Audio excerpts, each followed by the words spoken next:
Hey everybody, thank you for tuning in. Welcome back to In and Out of Character, a Roleplayers podcast by me, Mr. Island. Hi, hello everybody. It's been a long time, and I'm sorry for the wait. Life kind of got in the way for a little while, had some problems with other people and things, and I will talk about all that in the future at some point, but right now I just kind of want to get back into it. Today I am talking to Volonda, or I should say, in this interview, I'm talking to Volonda. Fun fact, this episode was supposed to come out well over a year ago. And to Volonda, I am extraordinarily sorry that it has taken this long. With that said, let's go ahead and get into the interview. I hope you guys enjoy, and if you do like it, please go follow her stuff. And if you'd like to come onto the podcast, feel free to come into the Discord and just ask me. I am happy to have anybody and everybody on because I just like talking about this awesome, weird little hobby. All right, enjoy, guys. Okay, thank you. Sorry about that. Worries, no need to be sorry. Parent first. Yeah, my beautiful baby 5-year old in the corner. Oh. He's playing Sonic Frontiers and he's very excited to show me Sonic Frontiers. We record with someone and her kids are like 11 and 13. So at like 8 o'clock her time, they both come in and like say goodnight. So I've gotten to see them grow up. It's been really wild.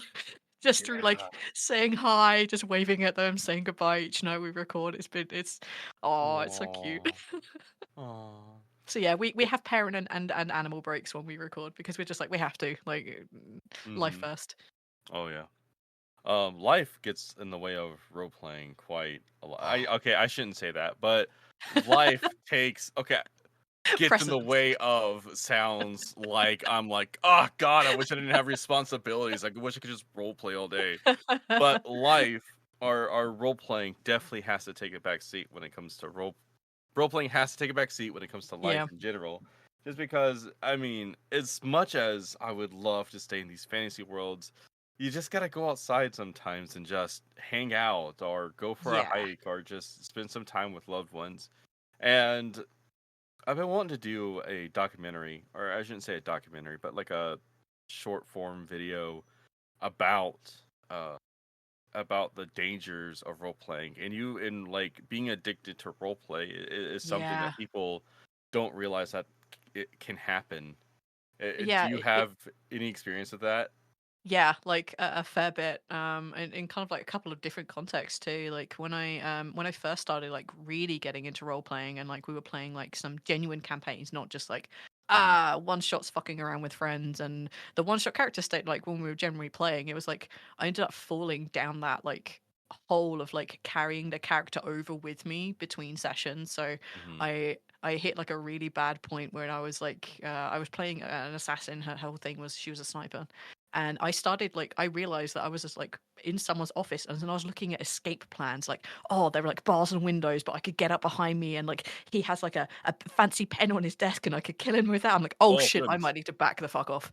So Yeah. yeah, I was like, oh, I need to go figure out if anyone else is having these problems. Yeah. Sort of backish in the day, and it's like, I thankfully found like the rules around like Nordic LARP and like reading about bleed in and bleed out and like different veils and lines and stuff. I'm like, okay, cool. I'm not the only one, so now I feel slightly better and began to like pull back a little bit on that. But Hmm. it is for me, I always get like the post game blues, Hmm. where like you had a good session and it's like I want to get back to it and I feel a bit sad or I carry over emotions from like the last scene because I tend to GM quite a lot. And it's like, yeah, I tend to carry that around with me and it's remembering like, hey, yo, you're not stuck in a fantasy environment. You're not fighting for your life. You can be chill. You can be chill. Everything could be okay. Yeah, and on another side of that as well, I remember I used to I like to roleplay in MMOs a lot, and Mm, like World of Warcraft and Final Fantasy, Elder Scrolls Online, and I find MMO roleplay just to be where I as a role player like to sit, yeah. and it can because it's so easy to find a role play in an MMO, you can get to it almost at like a moment's notice. Just Yeah. log in, go to one of the places where everyone's congregating at, and just jump into character and start, you know, working with other players and so on and so forth. And it got to the point where I would come home and role play and then go to sleep and then wake up, work, role play, sleep, we Yeah. repeat that process over and over and over again, and I would just never have like I would just never do anything for my real life. Yeah. Yeah, And that's a dangerous kind of like level, I guess, is how easily accessible, like yeah, like role playing through like MMOs or World of Warcraft or whatever, yeah, or play by posts when people are like active constantly. yeah, Um, I had a play by post. It was actually my first role playing experience was play by post right. on a forum, and Mhm. we spent Christmas on the computer just role playing backwards and forwards, and I barely saw my family. I'm like, this can't be right. Yeah, yeah, and it gets worse. Like it gets so much it gets so much worse when it's Hmm. like you're ignoring important like events or Yeah. holidays even just to role play a little bit longer. Just just And just that little extra 20-minute, like, type up on this or this, I know. just finish this little scene off, at least with, like, tabletops where you require other people to be either online with you or at least occupying the same space-time of some sort of way. You at least can't access it 24/7, so it's probably good for my sanity that I don't have that I don't have instant access to stuff. On the same like kind of like at the opposite side of addicted to role playing and so on. I gotta be honest, like forum role play, and even Discord, like when you role play in Discord and stuff like that, I Yeah. am horrible at it. I really can't like because I'm a part of a few different role play servers, and one like people are asking me to role play with them, and one of the servers are even like to DM like through the DMs, and I'm just like, If I do that, you're not gonna hear from me ever because I get so sidetracked with with just everything in my life that I will Yeah. never respond to you. I'm already so bad at messaging people back. I think it Yeah. took me about hold on, actually that's a good point because like didn't it take me like 2 weeks to get a hold of you or to I get think toward so. you? I'm Yeah, so sorry about that, by the way. no, it's not a worry. Like, as I was doing like marketing stuff, and I found you, and I don't remember how. I'm like, all right, I'll fill this in. This seems pretty good. But that's like a bunch of like 200 other people I've probably reached out to over the last 3 weeks. So as I'm getting people coming in, I'm like, oh, cool, that's nice. When did I email them? Oh, Yeah. okay. Well, life happens. Yeah, I sometimes like I've been uh one of the when I first started doing this thing, I just pulled up I remember pulling up just a list or making a list of well-known role players out in the wilds like Brennan Lee Mulligan Yeah. and Tom Cardy and like all these different people, Joe Cat, and I sent out emails to like a whole bunch of different people, and every now and again I'll get an email back from their team, and I'm like, when did I send an email out to you? Hold on, who are you? I've similar feelings when I used to when I used to do like job hunting. You'd have to Mhm. send like 20 emails out like, "Hey, here's my resume. This is a thing." And one time I got a response back from a company who wanted to take me for an interview, but they didn't say what the job position was, and I couldn't like their company name wasn't coming up in a proper Google search. So Oh I no. went to the interview and I had no idea what I was interviewing for. I just had to like bullshit my way through it. Uh, but yeah, it was just like sometimes it happens like that, like especially if like there's not a whole bunch of context in like return emails. I'm like, I have no idea what this is. Well, if you don't mind me asking, what is your tabletop? Not your tabletop. What is your role playing like life right now? Like, what you doing? So right now, role playing wise, we have a home game which is we play online. So we use Discord because most of the players are based here in Reykjavik, and my husband and I are based on a tiny island a bit further away from them. So we do that. And one week we do Dungeons and Dragons, and I'm a player there, and the other week we do Call of Cthulhu, where I'm also a player.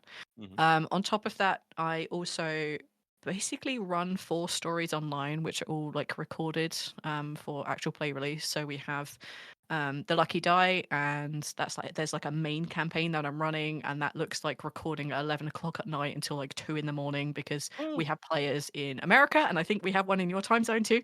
So it's like oh, a big gap of time. oh yeah. So we record that kind of like as and when we can because everybody's lives have changed over the last 7 years and we're Mhm. so almost there.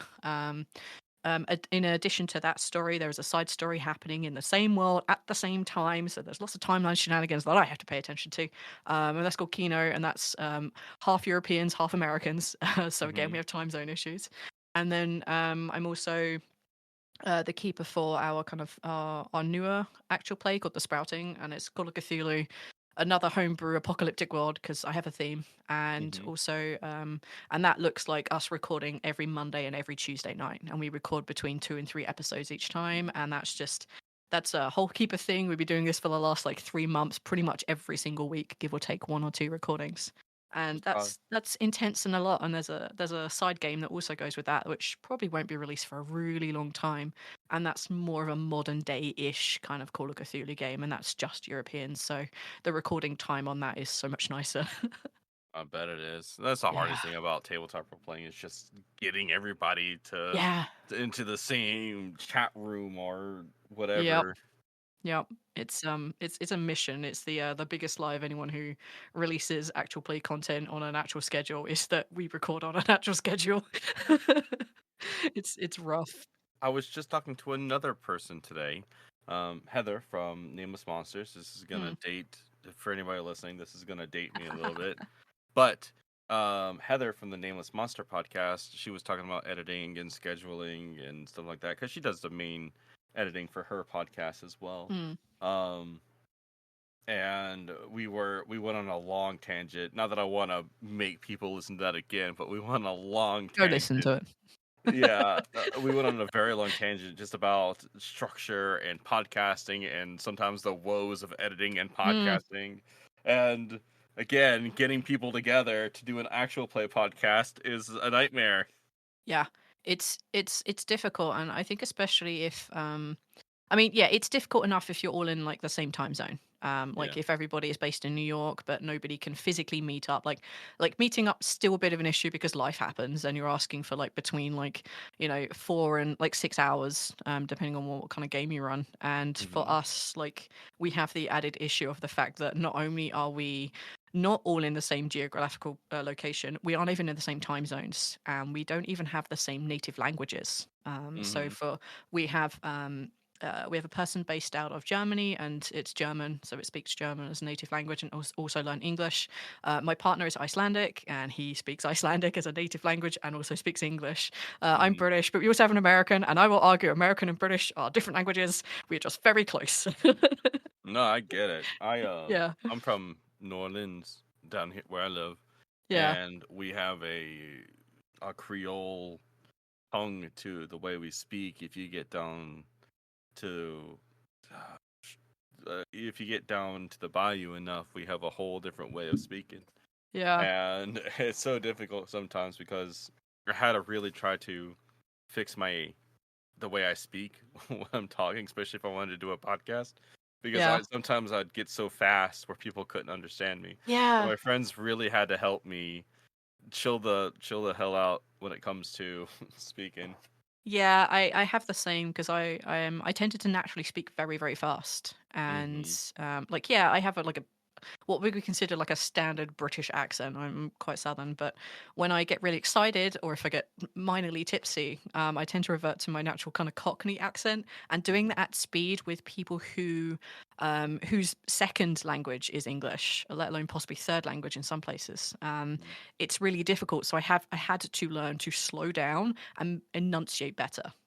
So it's like I can't record when I have a bit of a headache because I just slur words and I am not understandable for people who are already like, yeah, like maybe slow down a little bit on the English. I need to figure out what's going on. Like, granted, they are incredible. Like the two non-native English speakers are like really good at picking up what I'm trying to put down and grab context clues. But Hmm. occasionally they'll throw something at me and we'll mock each other for our terrible language skills. It's pretty fun. That's always fun. Uh, so your your podcasts.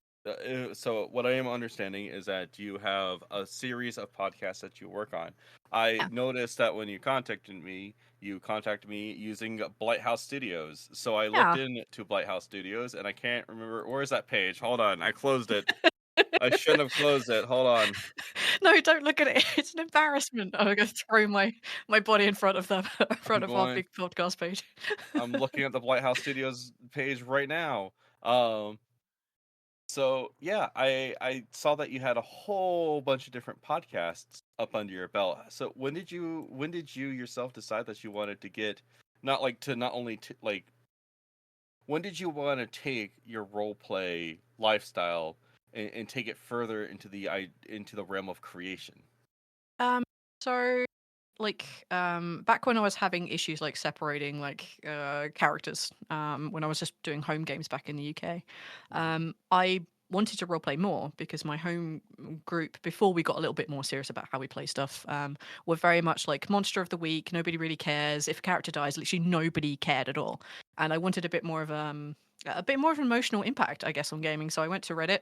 I found someone who was looking for a voice actor for a role playing game. I'm like, well, I can pretend to be Scottish. There's a shitty accent I can pull out and give a go. And I met some incredible people on that project. The project fell apart, but I basically took two of the four that were there and that also wanted to just keep role playing together because we had a lot of fun. And I lied and said I had a game, and we put together a role playing podcast, and we grabbed another friend of theirs. Everyone else was American. I was only Brit, and that was about 7 years ago, probably. And we Dang, just yeah, we recorded like there's still the lucky die. The campaign hasn't ended. I've tried so many years to get this thing finished, but alas. just But yeah, just we make did. rocks fall on everybody and they die. I That's all you gotta tried do. that. I have a monk who just dodges everything. I'm so mad. So Uh, yeah, we did that like we started that like 7 years ago. We added another player about a year and a half after that, and he permanently joined us 2 years after we started. So he became a core member, and probably about 3 years ago, myself, two of the actors, one of them is a editor as well, so he also does the music and stuff. And we have another friend who voice acted stuff and had been a guest player with us and like is probably one of my best people in this entire world. And they created and wrote Counterbalance and were struggling to get it going again. And I was like, hey guys, I have umption and drive, and why don't we just put all of our stuff together and we'll see what we can make of it. And that's how Blighthouse Studio started. So the four of us just through our various different skill sets are like, if we start new projects, let's not start from nothing and let's just throw it all in. We'll go all in and see what happens. Yeah, and I'm that's kind of where the sprouting came out from because we wanted to play more together, the four of us who weren't like actively involved in the Lucky Die. And yeah, that idea started 2.5 years ago, and it took me a year and a half to even sit down and be like, all right guys, I think I'm ready to go now. I think I'm good. But Yes, yeah. I get that because so like I'm working on like a few various things, right? Mm, I don't think like when people sit down to work on their projects, I don't think that one of the biggest things that I think people don't understand is exactly how long these things are going to take when you start working yeah. on them. I am Yeah. working on so there is in the World of Warcraft role playing sphere, there was a fan made sport made by one of the players for one of the races in World of Warcraft because at the time there just was no lore for that particular race. There wasn't a lot of it, anyways. And so they made a sport, and Blizzard took that sport and made it canon and actually gave it a quest in the game and stuff like that. And it was very popular in the roleplay community. So I'm working on a documentary for that sport. Like I wanted to tell people about this. I wanted to get it out there more, and I wanted to showcase a piece of roleplay history that happened in this game. And the project I started in 2023. In reached out to the creator and started the project officially in about October or November, and I won't be done with this thing until April.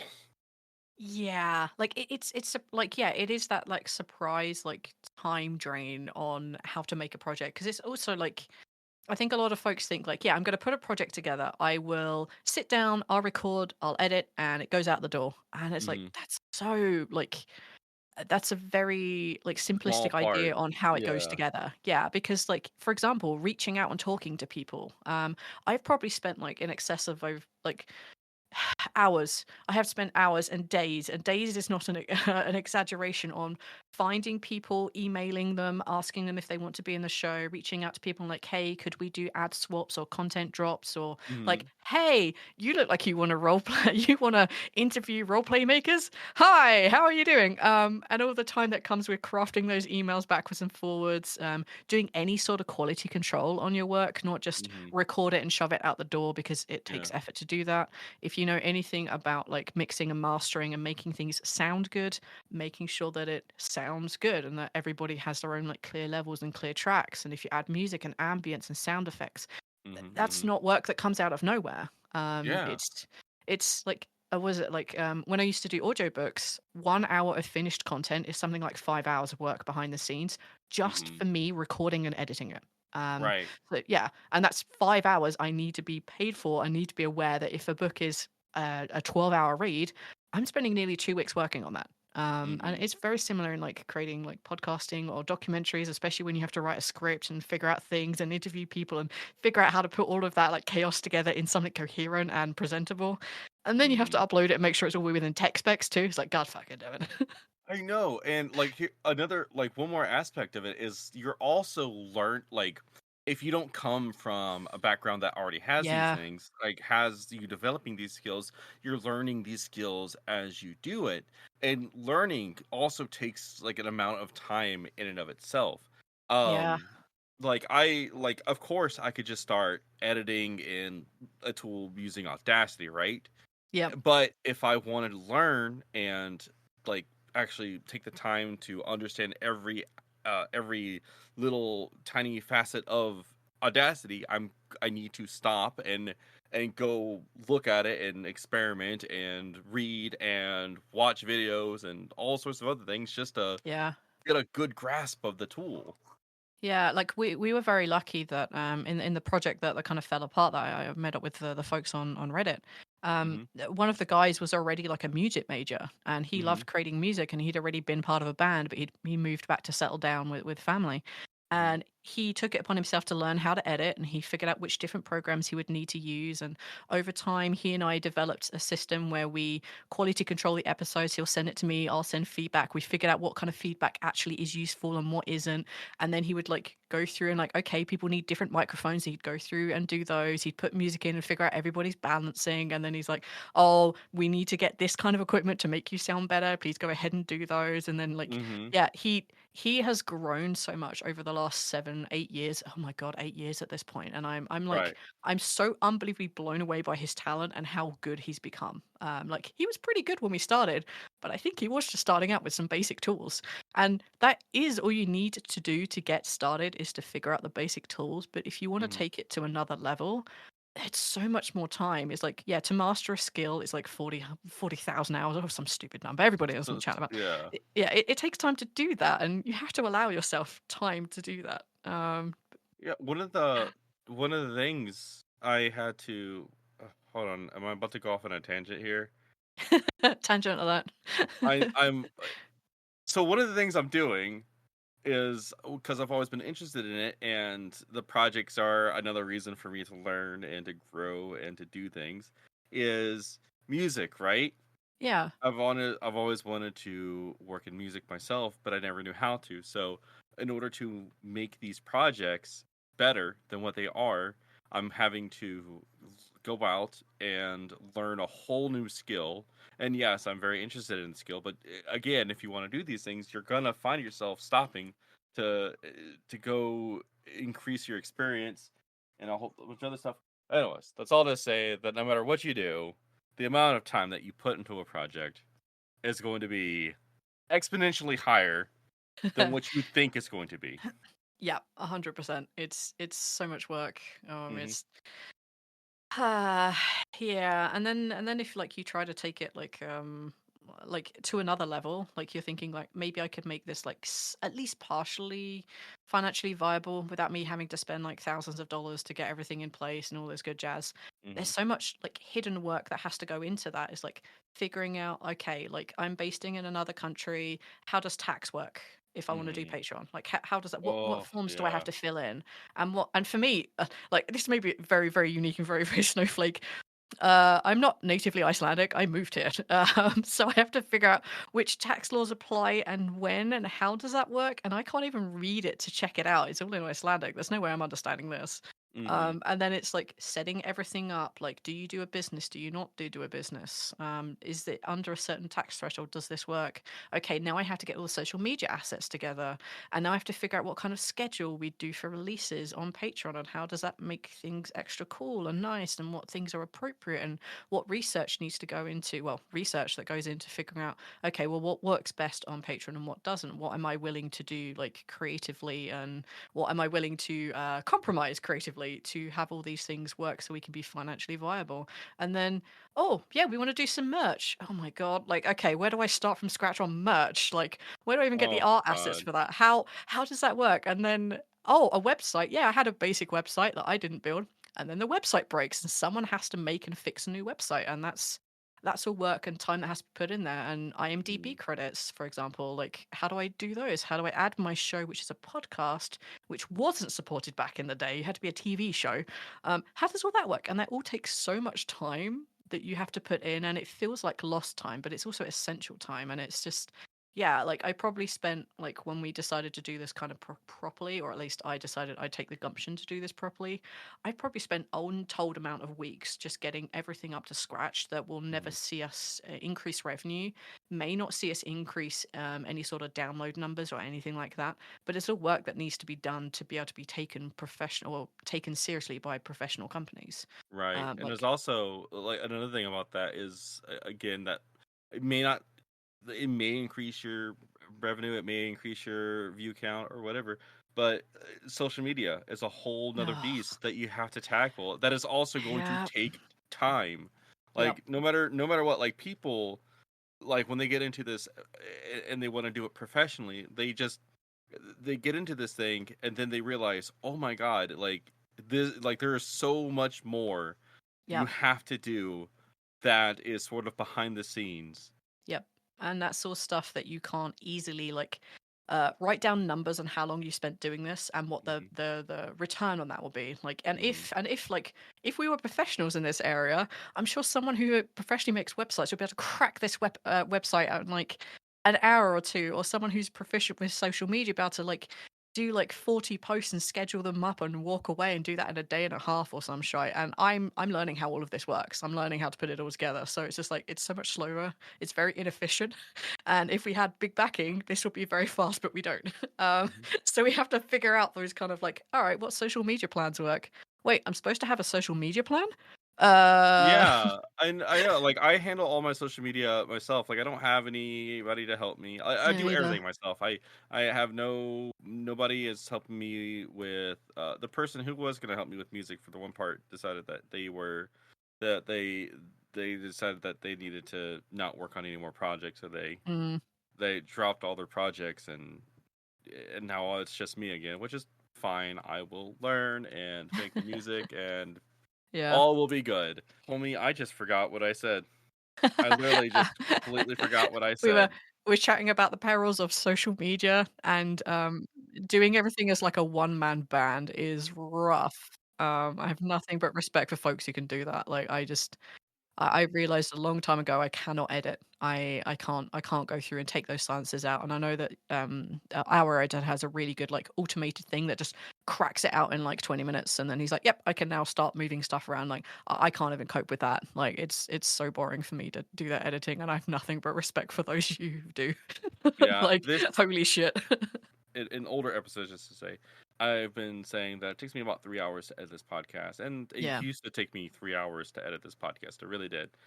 It's now down to about 2 hours. I yeah. can edit this out, and that's because I will go through, I will listen to the whole thing, I'll make notes about certain things, and while I'm cutting out a lot of the ums and the ahs, some of them still get through. Sorry, Hmm. and Yeah. yeah. Oh, and God, the. Anyways, we're ranting about podcasting again. I'm super sorry, everybody listening. Wait, are we not supposed to be ranting about podcasting? What are we supposed to be ranting about? I don't know. Anyways, so I know where you're at right now in your role playing life, which is just a whole bunch of different projects and a Yeah. whole bunch of other things. Excuse me. I know that you started in you said forum role play. Is that correct? Yeah, I was like Is that right? 14. Yeah. So where did you? How did you get into? How did you get into like tabletops as a word? Did you already Um, tell me? You didn't tell me that, did you? no, no. So yeah, like started like play by post when I was like 14, 15. And then the guy who ran the forum just shut it down. He's like, nah, fuck this, I'm out of here.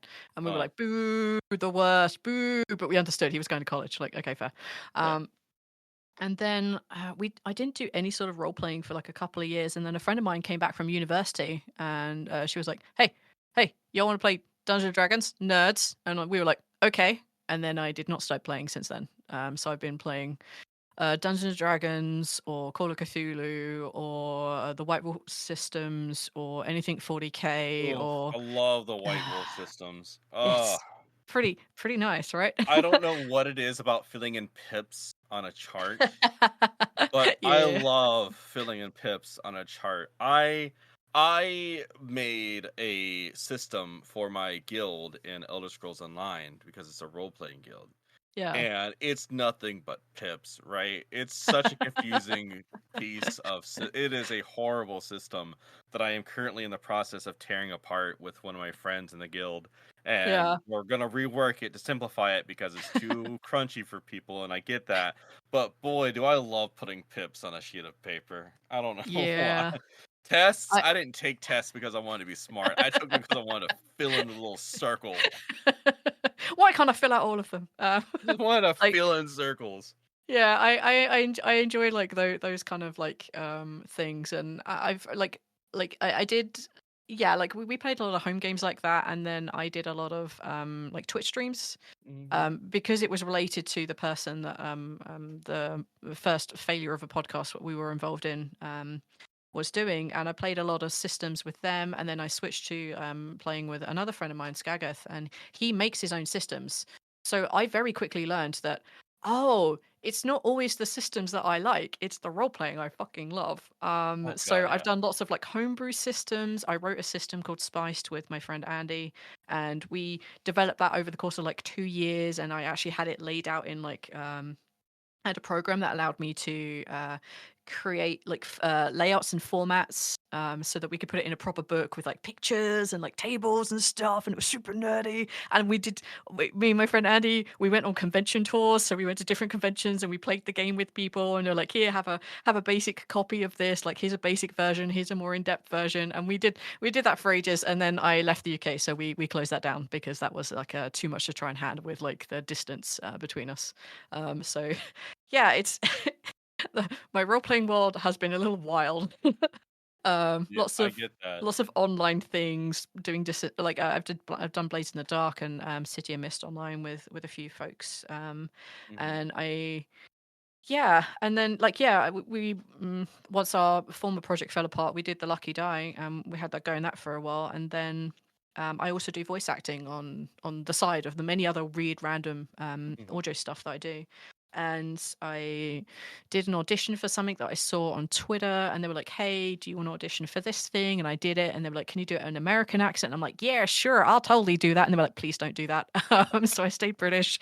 Um, and then that show kicked off, the White Vault, and they did the creator knew I played Dungeons and Dragons because he and I had spoken a bit, and he put us together with some of the other cast members from the White Vault in Dark Dice, and lo and behold, I met my partner who's Icelandic, and he then came to join the Lucky Die. And Dark Dice is such a wild game in comparison to anything I have ever played in my life. It is like really weirdly Cthulhu-y hollow, but still using Dungeons and Dragons. And like Travis replaces all of like the audio, everyone NPC has a proper voice. Anytime I sing, because I'm a bard, I get music put to it, and it's super fun. And then like also because I'm the bard, I have a lot of history, so I re-record a lot of Travis's dialogue dump, so that it sounds like it flows more naturally, and uh, it's so wild.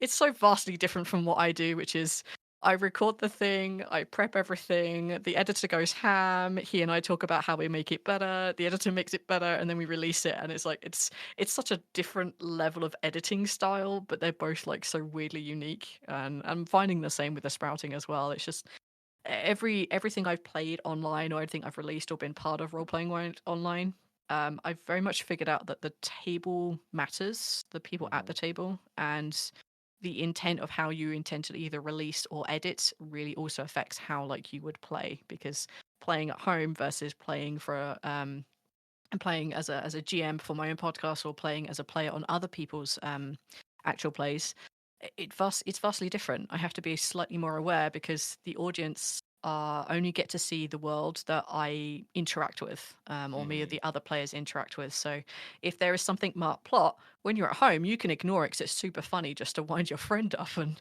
cool, that's a great thing. But when you're doing it for an audience, the other people and you at the table have to go through that door marked plot, or it has to be a bit. But yeah, like there's people I've played with online that I've enjoyed the hell out of playing with, most of which are at my table and are on various podcasts that I run, or they can be difficult, and you still have to find a way around that. And yeah, it's been a wild journey, mate.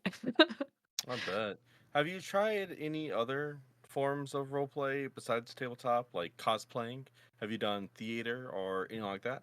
Yeah, I did theatre from like 14 or 15, and yeah, I did like a lot of amateur dramatics. I did that for a long while. I was at part of the kids group at my local theatre, and I did the first show I was ever a part of. I was one of the lead actors, and I say actors because I ended up having to play a boy, and at the time I Hmm. was very, very much not a boy. So it was like, okay, I can play this. This is fun, and it was good, and it was a good experience. And I did some like acting with the adult group as well, and then I transitioned to being behind the stage. I ended up doing a lot of technical stage management and helping to set up lights and set up sounds and make projections. And that's where I ended up staying most of the time. But I always missed like treading the boards with some of the other actors. And then I've done voice acting on various audio dramas. So I've done things like The White Fault and Counterbalance and Raising Hope and a bunch of other cool things I've been working on. And it's all in that same kind of weird actory world. Yeah. it's it's super fun. Well, I I haven't. definitely consider all those things to be, and feel free to correct me if you do not agree. But I've always considered those things to be role playing because it Yeah, takes you out of yourself and puts you into a character, yeah, and for that's sure. ultimately what role playing is all about: is to jump Yeah. into the shoes of somebody that is into a situation that is not you, if that makes any sense.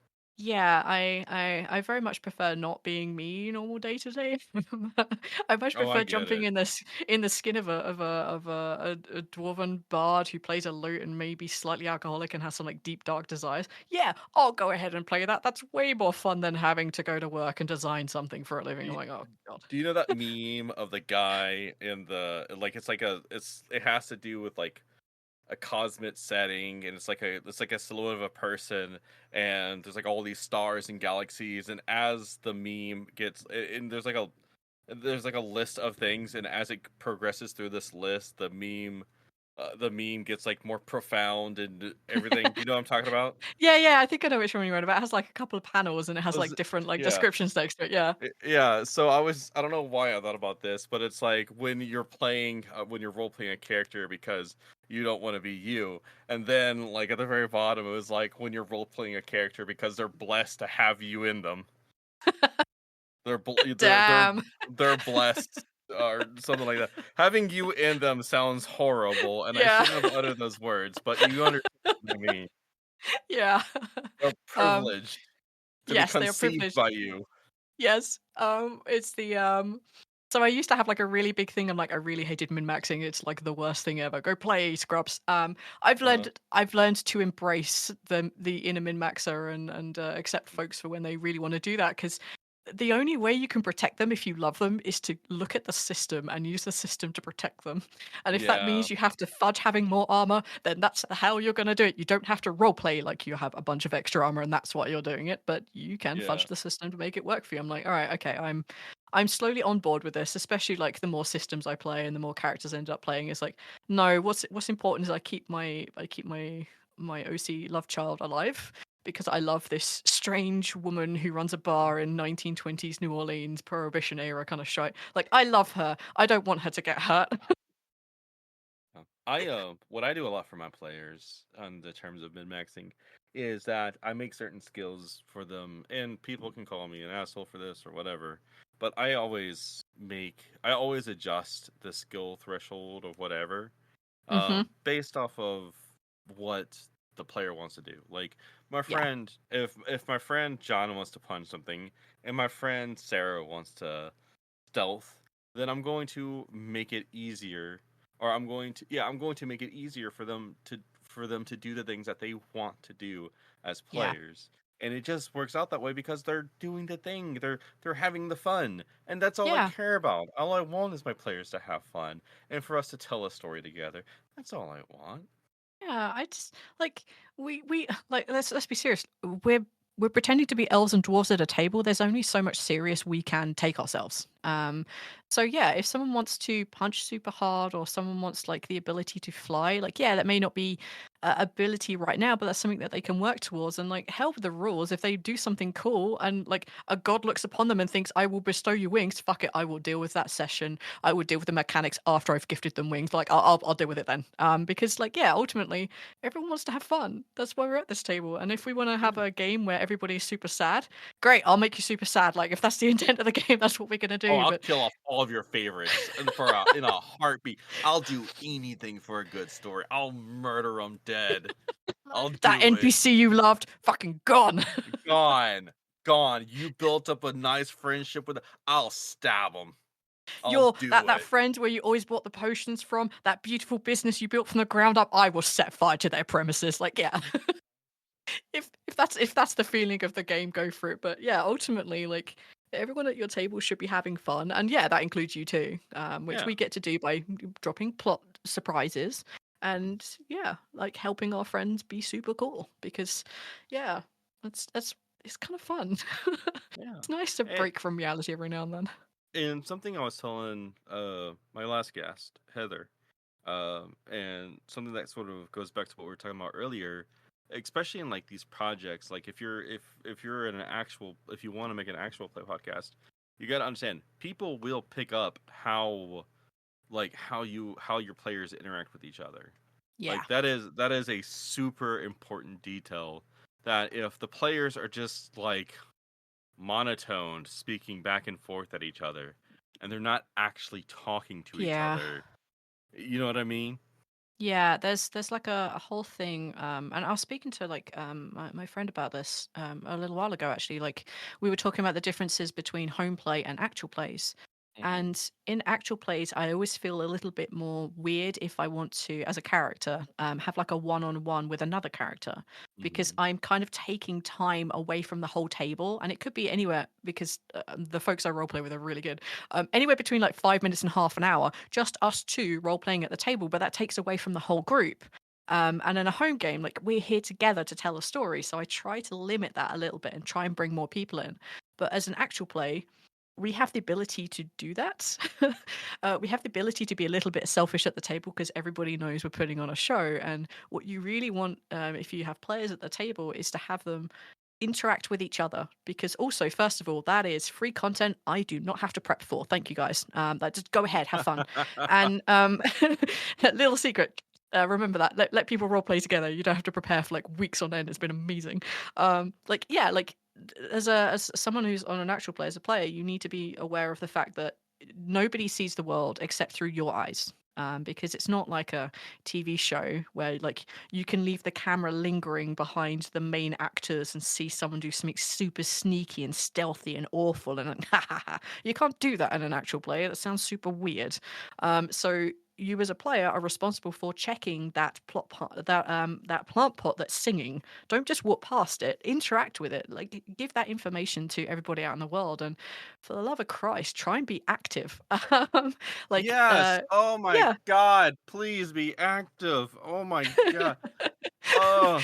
It's not like at home when you play a home game, you always have like at least one person who's almost chronically on their phone and like, yeah, they're listening and Yeah. doing whatever, but you cannot afford to do that in an actual play. People are relying on you to do it. So please get involved, write some goddamn notes. And if you are a Yeah. wizard, if you have spells, be fucking prepared on I your can't turn. I can't tell you how many times I've been turned off of an actual play podcast because there's like one player who is quiet, they do not speak, and then like I'm listening to the story and stuff like that, and I'm like listening to like one or two players doing nothing, and then this other person will just pop up out of nowhere and do a thing, and I'm just like, who the fuck is that again? Who are you? Yeah. Yeah, that can happen, and I think like especially like we've been going for like 7 years at this point on not one story, and I swear we're almost finished. I swear I've scheduled something called the end of the world. It will happen one day. But like for over like We'll seven eventually get to years, a new project. yeah. Well, we've already started one. Like that's how like I thought we were going to finish like 2 years ago, which is when I'm like, yeah, I have no idea if a new podcast. Yeah, we could maybe do that, and then like yeah, sort of December last year, I was like, all right, we have to start on this new one. I can't hold off anymore. I have no good excuses. We're not recording as frequently on our main show. Screw it, let's go do it. But like yeah, like for us, like after 7 years and like such long breaks between recording because life and scheduling across like 10 time zones is impossible, especially when not everybody works Monday to Friday. Some Hmm. people work the weekends, and that means I have to be up at 2 in the morning to start recording, and that is no time as a GM to try and start. I used to do it when I was self-employed. I am no longer self-employed. I do have a kind of 9 to 5 ish job, so it's kind of like yeah, I can't get away with that anymore. And I'm like 36. I'm so tired. I can't. Oh I can't god, break from I my nap know. routine. Told me I'm about to turn 34, hmm and with everything that I'm already doing, right? I still have to work. I work about Mm. 48. I work anywhere between 48 to 60 hours a week. Sometimes Wow. I get away with working like 40, like right at 40 cuz we don't have any work and I'll be able to go home early and go to sleep, but normally Yeah. I'm working anywhere between 48 to 60 hours a Wow. week. I am definitely dedicated for 12 hours every Thursday, Friday, and Saturday. Yeah. Wednesday is supposed to be a 6 hour shift, but is normally another 12-hour shift. And there is Oof. always the possibility of me having to work yet again another 12-hour shift. So, Deep. with Yeah. all of that, I still come home and I still do all this stuff, and I am always tired. And I hmm mean always. And that is something else you're gonna get to love if anybody out there wants to do I'm not trying to say like everything is gloom and doom when it comes to an actual play podcast. It's a really fun experience, but you Yeah. are going to get to the point where you are tired. Yeah. Literally all the time because you're bending over backwards to make the stars fucking align. Yep. Just in scheduling alone. No, like imagine every planet, every star in the universe being one Yep. problem you have to fix and getting Yep. all of that lined up together. That is what it's like. Yep. It is the yeah, the planets must align and then I have to feel well. Like, because I suffer with like migraines a lot. And occasionally I'm just Oh like god, I'm same. yeah, like I'm sitting at my desk and I'm about to hit record. I'm like, I think I'm gonna throw up. I'm not sure I can do this because then also I start slurring because I can't like form coherent sentences. And I know the episode is gonna sound shit, but we have been trying to get this recording together for like 5 goddamn months, and I still have to be up at 2 in the morning. I have to make the sacrifice to do the thing. I'm just like, no, please, please. Yeah, I know someone literally booked a day off to do this. They're using their PTO for it. Someone had to yeah. get up at like 6 in the morning to start recording this, and we're always forever grateful when people have to do stupid hours. And you're the one that's sick. It's so bad. I'm like, no, Yeah, please. and you're just part of it. Like quite literally, there was. I remember, and I don't mean to get too detailed. Anybody listening, for those listening, I don't mean to get too in depth with this, but there was a day I woke up right, I'm interviewing somebody who is not like he's working abroad over in China or Korea. It's one of those two. I couldn't remember exactly. So I have to get up super super early to make this thing happen, and I felt sick to my stomach. But it took so long for us to get to a point of recording that I'm just like, fuck it, I'm just gonna make it happen. I'm just Yep. gonna make it happen. And then while I felt sick, I still did it. I had to stop and go to the bathroom a couple of times, but Oh. I still got back to them, and I was like, okay, let's keep going. And if Oh. if that sounds like something you're like, oh, that's easy, I can do that. Well, guess what? I lost that audio during the Oh, recent mate. data wipe, No. and so I have to reach out to them yet again to do it over again. I'm So so sorry. That is so rough. yeah. But again, not trying to be doom and gloom, but if you want to go Oh, into this starry-eyed and bushy tail, prepare yourself. yeah, pace yourself. And I highly Yes. recommend do at least one recording session and put one episode together to see how long it takes to do all this stuff. And like the level of editing that we did when we first started, probably behind the scenes, you're probably about 5 hours to every hour that you hear.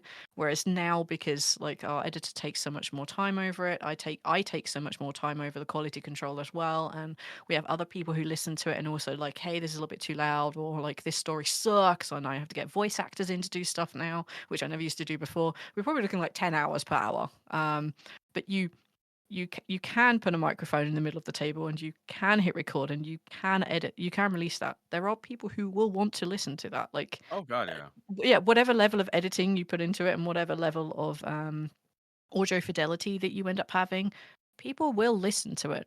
But to be frank, people aren't going to listen to a microphone in the middle of the table if everybody keeps rolling their dice at the microphone and if people talk over each other and the microphone isn't correct for your environment and it's really echoey, because bad sound quality turns people off very, very quickly. And if you're looking at download numbers and you're seeing you only get one or two, it can be really disheartening. Oh God, yeah. Um, it's Yeah. it's rough. Like there Like, are days where I get like 70 people listening to the podcast, and there are days I get like one. yeah, Like it's it can be heartbreaking, but I don't do yeah, this because I want people. I'm not doing this because I want to see a thing go up and up and up. I mean, sure, that's nice. I'm doing mm, this because I love the role playing community, and I yeah, love talking about role play and in all of its aspects. It's all weirdness, yeah. and Like, that's it. you Yeah, could talk for hours on it. yeah, and Like, I really could. yeah, Like I and know that it feels like we just started, but we're coming to an end here pretty soon. on the non doom and gloom on how to keep yourself going on Mhm, an actual play. Think of your audience when you're playing. mhm. What may be funny to you visually is not doesn't translate to audio, and figure out what success means for you. Like, are you doing this podcast because you want to have a really good excuse to hang out with your friends, and like recording is like a really good way of holding yourself to that? Great, then don't look at the download numbers, for the love of Christ. Oh God, yes, please. But if you're doing it, like if you're like metric for success, and we had this when we had our like mid-season break on the lucky die, like what does success mean to you guys? And one of our players was like, I want to see someone role play my character, I want to see cosplay of my character. And I shit you not, like the end of last year, we not only had that character be cosplayed, but that character's wife was also cosplayed. And Oh, folks from across the world flew together and met, I think in Denmark, I think it was. And they had another person like do the photos, and they had like this kind of little mock wedding where one of them was a sultana, one of them was sultana's wife, Adet. And it was like, it was genuinely like the most like, holy crap, we've made it feeling. And mhm. like, you can make those sort of things happen. If like you want those big things to be your success metric, you have to put work into making it sound good and putting the work into social media and making sure that the right people hear it at the right time and that you're willing to do ad swaps. Like, it's all extra work to get to those success metrics.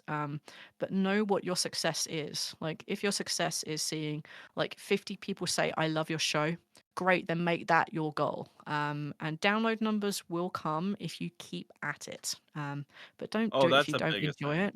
Yeah, Like, that's honestly something like another thing I don't think people realize is that you can, well, sure, you could go into this for a very long time and not see many results. If you when you stop, it's over.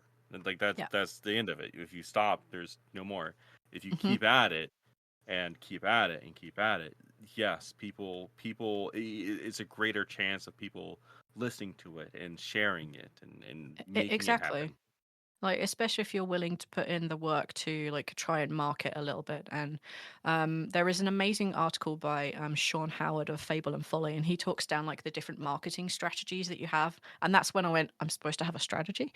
And he talks on like the difference between like, yeah, like a Facebook ad looks great because you can have like a couple of thousand people like for like 10, 20, $100 or whatever it is. But the problem with that is they don't translate to listeners. So your best bet, and through all of his like, he basically did a bunch of experiments with money and with not money, and he was like, the best thing to do is an ad swap with someone or a content drop, like play somebody else's episode on your show and have them do the same, vice versa, because your audience will be listening to an episode from someone else and they'll go over to them. And if you're smart, they will also air your episode, and the people who listen to their show will come over to you and listen to your show. And that Mhm. is the most cost effective way because it doesn't cost you any money whatsoever. But those things are they're difficult to put together. Yeah. It's really rough, and there's often quite a lot of resistance, especially with folks who don't know what that is. And some people expect a lot of money because their audience is so much bigger than yours, and some people don't care. They're like, sure, I'll drop an episode for you. Like, I don't mind. And there are a lot of nice people out there, like especially in like the weird little niche that is the role playing community and the actual players out there. Like a lot of people are willing to do that because it's a new weird novel thing, and our podcasting niche is quite niche. It is quite small, and more Yeah. people that you get to listen to stuff, like the more that it Oh, branches out into mainstream. yeah, and this is a lot. Like, I don't want to keep ranting because we have hit our hour mark.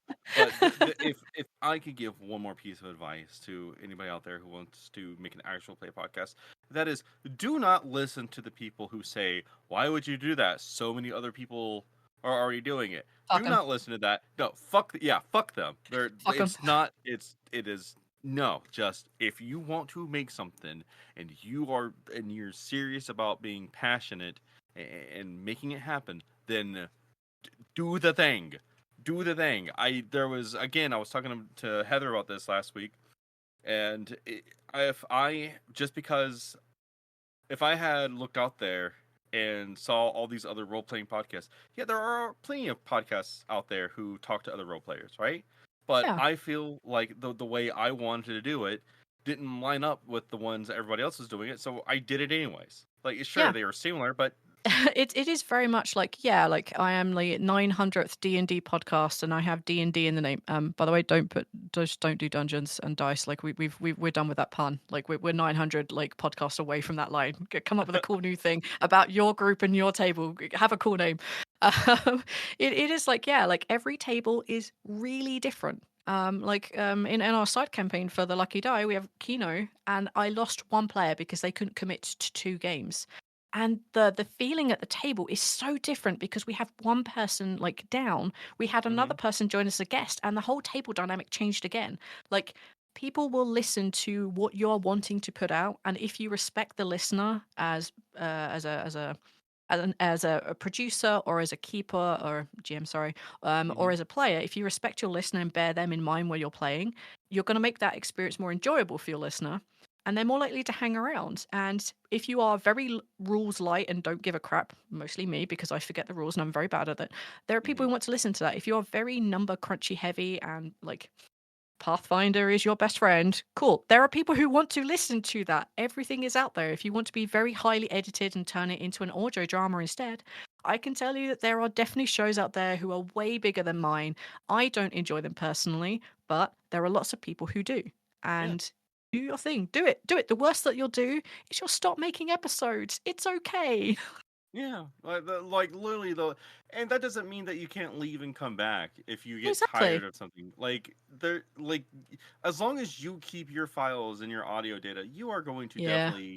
definitely be able to return to it. It just do the thing. Just do the thing. Yeah. Do the thing. And it's a learning experience and you're going to have fun. And the bits that aren't fun, I don't know, pull 1 extra hour and pay someone else to do 5 minutes work. I don't know. I don't know how about paying people. Like, our editor just like, "Yep, I'm doing it all. This is my job now." I'm like, "Okay, great." And, he doesn't get paid for that. Well, he does a little. I don't get paid for the work that I do with all of, like, the production stuff, and, like, our players don't get paid because we all just want to get better gear to record better stuff.